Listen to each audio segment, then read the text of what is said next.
This video is in reply to Stephanie Nicholas. Let me check my audio. Maybe I will cut this out, but probably not. Probably forget and or not care. I'm already starting not caring about that. My audio seems okay. Um, this is a reply to Stephanie Nicholas, which is the vlogger that Fede mirrored a video, and I will have to say that I'm more interested in talking to her or Girl Writes What than most MRA or anti-feminist types, because I generally get a lot of bitter anger and this gender traitor kind of stuff, but it's just sort of pointless. Um, Now, Stephanie, the thing I do is I don't believe in just trying to throw stuff out there and win this argument to some arbitrarily sub-selection of the audience, with every sub-audience screaming who won. It's not like that. What I'm interested in, and it helps if the other person is into this, but it doesn't entirely matter, but just so you know, I'm looking for the things we agree on to find as much of our agreement as possible, and then find out where that changes into obvious disagreement. And my assumption is there's usually an interval there, like we agree, we agree, we agree, we're not sure if we agree, and then we clearly disagree. So Stephanie had asked me to watch a Girl Writes What video, which I do watch. I am subbed to Girl Writes What, and anyway, I had watched the Girl Writes What video in question already, and but I just rewatched it and took notes. And this had to do with, she referred me to Girl Writes What about patriarchy, and we're not, the anti-feminists, or she's calling herself a rage, uh, her group Rage, rights activists for gender equality. I like the sentiment. This is something we could agree on. On the other hand, I don't really see it as an equality thing. I see it as getting rid of oppression, and certainly not limited to gender-based oppression. There's all kinds of psychological frameworks that people use that perpetuate these things. Sometimes that's the point. The person's using them to perpetuate it. Sometimes they're not. It's just perpetuated along with, whatever the real thing they're trying to perpetuate. Like some people are just trying to perpetuate their religion, and they perpetuate, their religion's inherent sexism, for example. So let's go through your or my notes to her video. And I'll put the link to her video. Okay, the first thing is she starts off with something people have given me in comments too, which is everyone was subjugated in the past. Everybody's subjugated. That doesn't change what we're doing, because they're not subjugated for just random, based on random justifications. There's patterns to the justifications of oppression. If it's gender, race, origin of birth, wealth, okay, and all of this kind of justification uh, is negative and suspect and in the crosshairs. Another thing is, I think Girl Writes What is fighting a bit of a straw man in that, she's acting like the claim is that all women were under all men. So, like, if there's a queen, then were the men being gender oppressed? No. The issue with patriarchy is that the woman is under their partner. So, under the men of her equal status socially, she's second class within that class. But if that class is higher than another, yeah, the king's wife is at a higher esteem with more rights than just some male peasant subject. No one has ever claimed otherwise. Like if a man wanted to tell the queen she was a stupid idiot, that would be okay because he's a man and she's just a woman. No, it's never worked like that. That's not what the claim is. That's not the direction of. It's not the kind of of oppression, and it sort of is missing the point really. If you want to get a point from there, I think it's just that gender oppression, gender-based oppression, is not like racial oppression in that respect, because it's odd the way this is a relationship that perpetuates that the group in question. So it's a bifurcation within a class strata. If you want to look at sociology in general, then of course the class strata have a lot of other things that they're based on. And one of the agreements that I could have with Girl Writes What is that women have had real power in history, even during all of these patriarchies, because they were just limited through their husband. But sometimes they could outsmart their husband. Sometimes their husband is a good guy that believes a woman can be assertive and he respects her opinion. He knows he's relied on her or whatever, because of their relationship one way or another. They have been able to have real power. And sometimes that included being monarchs. Okay. Now, the basic big premise of Girl Writes What is that, look, men evolved to have bigger muscle mass and stuff basically because they're in service to women. They're expected to risk their lives to perpetuate their children, and for that matter, women. And this is where the patriarchy comes from. This is why you have a voting right, because you're the one going to war, and this sort of thing.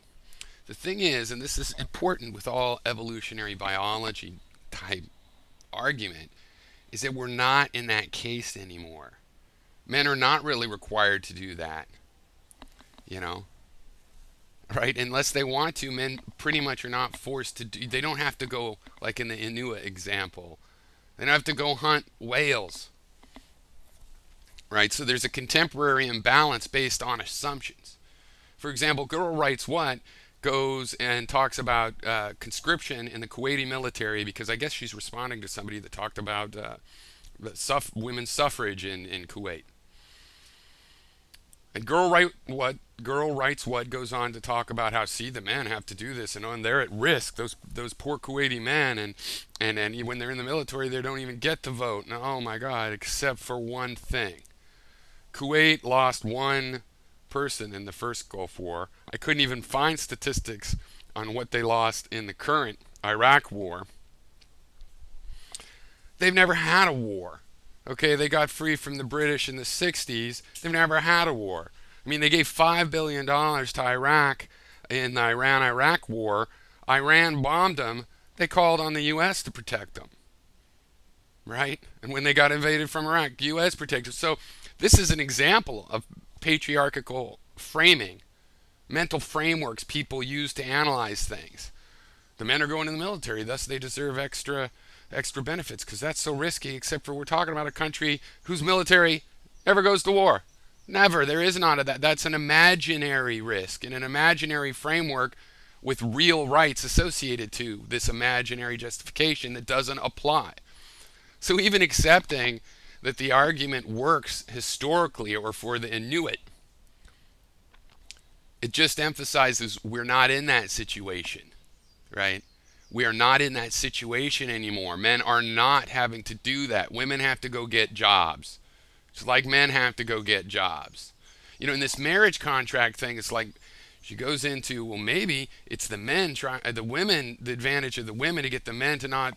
Yeah, everybody should acknowledge that. Yeah, it's a mutual thing. She argues for this bioevolutionary where there was a balance in these frameworks. The thing is, we don't live the way we lived for 195,000 years or 198,000 years. We have a new way of living where that's not really the case anymore. We're not hunter-gatherers anymore. The marriage contract is not permanent, so women are not getting that benefit of at least he'll be around. Yeah, he gets to cheat around and be patriarchal, but at least he'll be here to help firsthand forever. They don't have that. So your justification, the patriarchy existed for these reasons. Those reasons have gone away, and the patriarchal attitudes that we built up over 200,000 years have not. Okay, that's the issue. Men do not have it like, Eskimos men in the West, where these laws are solved. The supposedly law is all solved. Okay, I don't think it's really an issue of law because frankly, if the Mormons want to have sexist attitude about women in their culture, I'm in sort of a political situation of, well, I kind of have to allow it by law. I'm not going to make it illegal. Instead, I want to be able to converse. And if we have a democratic process where there are Mormons in it, we can all discuss these kinds of ramifications. You don't just say, well, it doesn't exist because you can't make a law. Everything that you can make a law about or not or prohibit a law about, we've solved it all, so there's no issue. That's not how social attitude issues work. Okay, I also think it's funny. Girl acts like men were willing to take these risks out of the goodness of their hearts, when really she's describing how men had no choice. It's an evolutionary thing, as if men are offshoots of women and got used and evolved into a servile place. Women were chosen to be the protected class by evolution, just by the same means she's talking about. And the patriarchy comes from all of this. Okay, and at the same time, she tries to minimize the work of stitching pelts or whatever she talks about as women's work, and she fails to notice that women, for example, throughout history have been at serious risk just from childbirth, and having bigger, stronger muscles wouldn't help that. The survival of women is based on other things. And being able to survive famine and exposure and ideally childbirth, and playing the odds of all of those things together. And the argument Girl writes what gives from evolution shows that it's necessarily balanced. She wants to say, look, men got what they deserved because they were working harder. Well, women got what they deserved and deserved to work less as well. By the same evolution, thought it would be better if a woman got to work less, if you even believe that. I don't think so. I think it was specialization. Okay? But your argument shows that men and women can be assumed, after all this time in evolution, balanced in their abilities, specialized for reasons that helped us proliferate across the world. You say, well, the men behavior helped us proliferate across the world. Well, the women behavior had to have done the same thing by the exact same line of argument. And if marriage was a contract to help women, it would be because historically the women are putting in a long-term commitment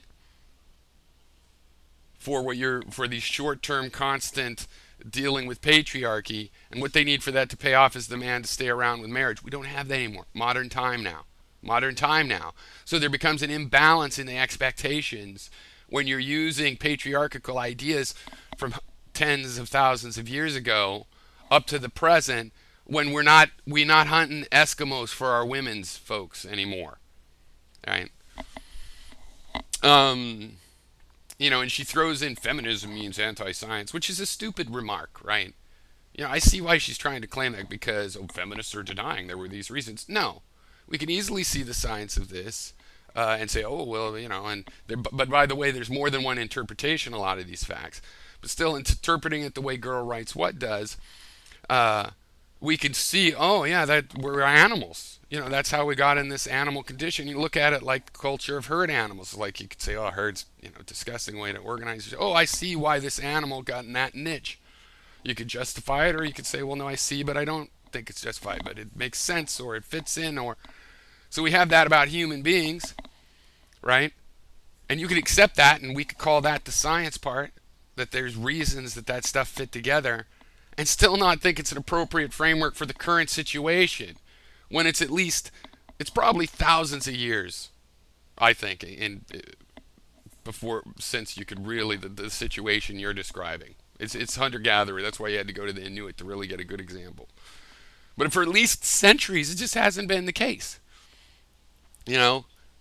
And women have done tons of physical labor. They've been in the factories with the men during the Industrial Revolution and so on. So she acts like men didn't need to do these things for themselves, and she's ignoring the fact that men have the desire to reproduce. The DNA itself puts that in men. Men have the desire to reproduce. They have protective feelings about their children, and this is the way evolution ended up making us look after our children, and it's based on bone and wood and stone tools. A way of living we had for 55,000 years or something. Okay. So I'm just not seeing where every man has to do anything like harpoon whales to justify any remaining patriarchy, or to justify us acting like, well, we solved this problem. Look, the whole world's still fucked up, and you have frats chanting, no means yes, and you have Republican senator candidates saying, legitimate rape and honest rape and these kinds of qualifiers. And you're going, oh, it's just the laws are the issue. No, we're not just concerned with the law. We're concerned with the bad attitude. And you can't say, oh, well, why are you concerned about bad attitudes? You guys are. I mean, the MRAs and anti-feminists all are complaining about the alleged attitudes of feminists, right? There is no, look at what they've done in the world. I mean, the custody stuff for women, that comes from patriarchal. Once they finally said, well, first they said, the kids will go with the man, and the man was supposed to get some woman, a new wife, nanny or something is the idea. And when they said, well, maybe that's not how it's working out, it's the same view that wanted to automatically give them to the women. And frankly, that's getting reformed. Right now, they look at both people's character and financial situation, and men can get their children. Okay, so there's progress on that. But I agree that men also suffer from gender bias, and I think they're closely linked, which is one reason I like talking to Stephanie Nicholas potentially, because these biases are linked. Like even a bias that is supposedly entirely pro-man. You get to be as aggro as you want, and everybody will think you're a great hero. Well, what about a soft-hearted guy that doesn't want to have to front like that all the time? Everybody is oppressed by these roles. And often, the gender bias is at the same instant. One gender bias for a man is the same gender bias for a woman, but it's just through different lenses. So, for example, the bias against, let's say, the woman being the bread earner and the man staying at home, which is breaking down thanks to feminism. I don't think men's rights activists have been on that. Right? That bias was, if that man wants to be staying at home and take care of home, it was hurting him too. He supposedly had the privilege to do something he didn't want to do. So it's almost always that there is some connection like that. Okay, and it's role based. At the fundamental level, all of these biases come through role imposition.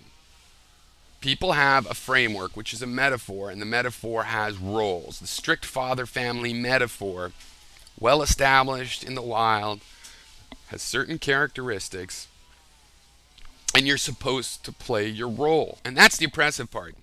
And sometimes we get confused that some of the roles seem like really good. Your role is you get to be famous and on the stage and thousands of people watch you. Turns out you have stage fright. The roles themselves are oppressive. Now, you might have roles that are pretty good or suit a lot of people because they sort of have a lot of perks or something. Right? That's possible.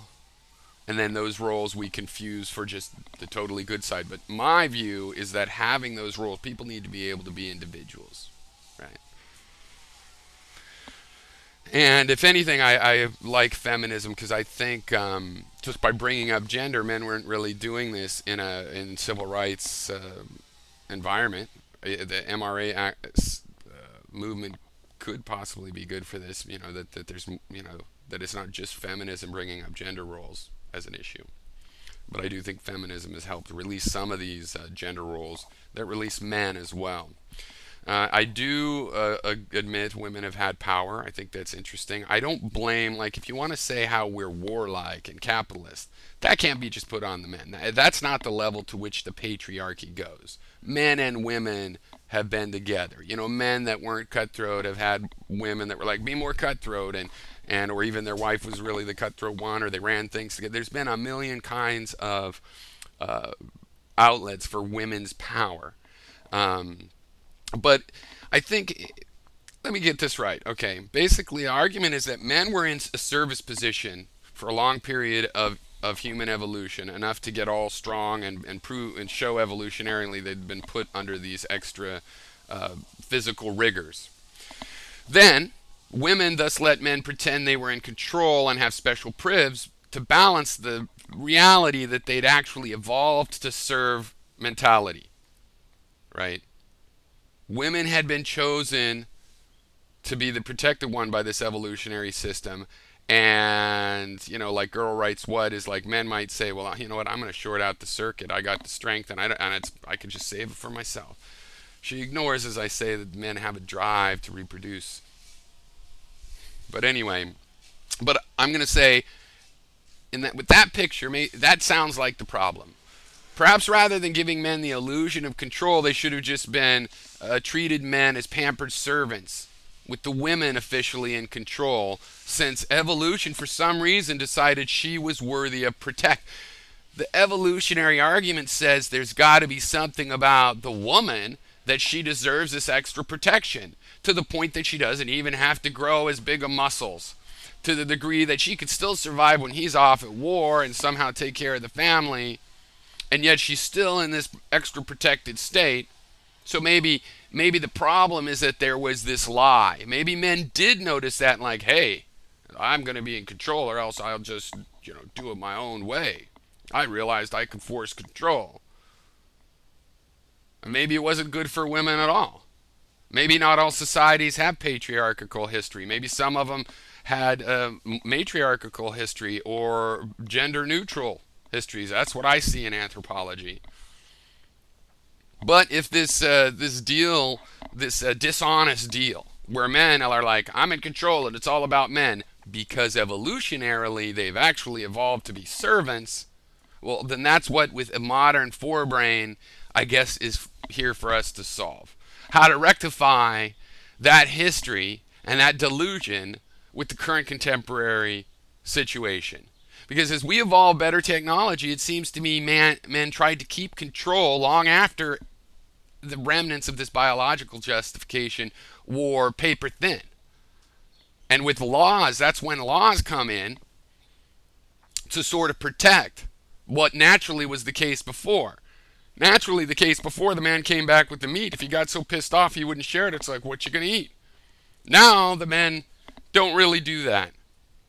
So they had laws to say, well, all of this property they got together, it's his, and stuff like that. And then we broke that down in little tiny pockets of the world that still have fraternities where our business leaders are being trained, chanting,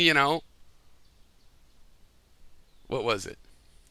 No means yes, yes means anal. Right in the quad to other kids, freshmen, daughters of people and stuff.